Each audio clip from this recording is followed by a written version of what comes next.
Today, we're not flying for ourselves. Like never before, we are flying for every 58 Delta pilot, crew chief, everybody that has been a part of the 58D organization. We're flying for them. Today, we're flying for 42 souls that were killed in Iraq and Afghanistan. And today, just like every other time, we've got on our horses and they've heard the sound of our hooves coming. They're going to hear it again. Be proud. Be proud of what you're doing. Be proud of what you do. Be proud as you fly these aircraft today.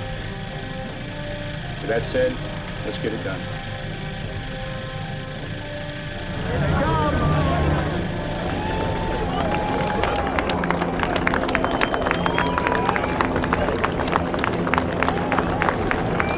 First Squadron, 17th Cavalry, the last squadron that is going to be carrying the OH-58 Delta Kiowa Warrior. As a squadron, as the team of teams that we are, we're going to crank every single one of our aircraft, and we'll take off as a squadron and do one more flight over the over Fort Bragg, as well as over Fayetteville, and that's a tribute. It's a multi-pronged tribute. First and foremost, it's a tribute to the OH-58 Delta Kiowa Warrior. Second to that, it's a tribute and it's an honor to each and every one of the cavalry pilots that has ever flown one of these aircraft.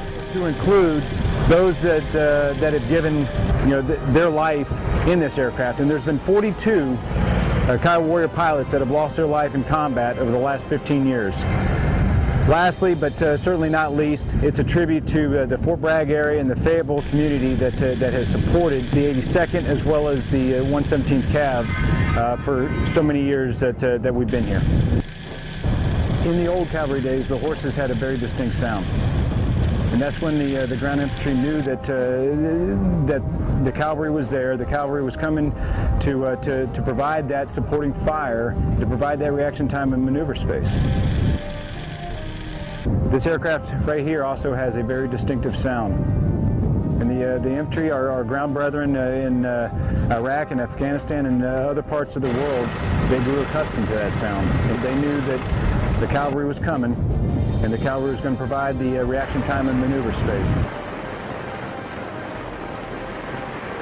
It's an absolute joy to fly. It really is a pilot's aircraft. From the pilot's perspective, I can say that it does everything you ask it to do if you know how to ask. Learning how to ask is the hard part.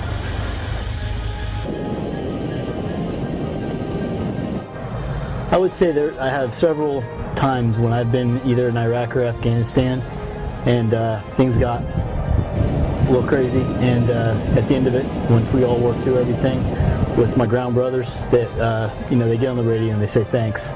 And it's kind of vindication for all your training and why we're there. And that's definitely my fondest memory every time I've gotten that thanks for the support. There are no greater satisfaction than a total stranger walking up to you, shaking your hand, looking you in the eye, and saying, "Sir, without you today, I would not be here."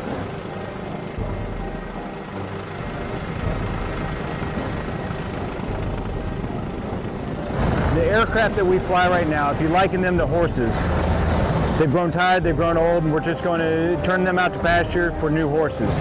So when we get back from Korea, we'll get AH-64 Apaches to still do the same job of the cavalry.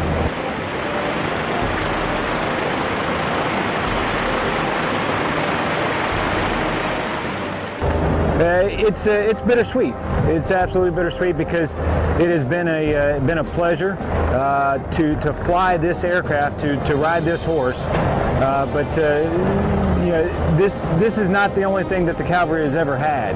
The cavalry has been riding horses and changing out their horses for years upon years upon years. This is just one more evolution in that changing of the horses to still continue to do the same job that we've been doing.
want to see this video now. I don't know.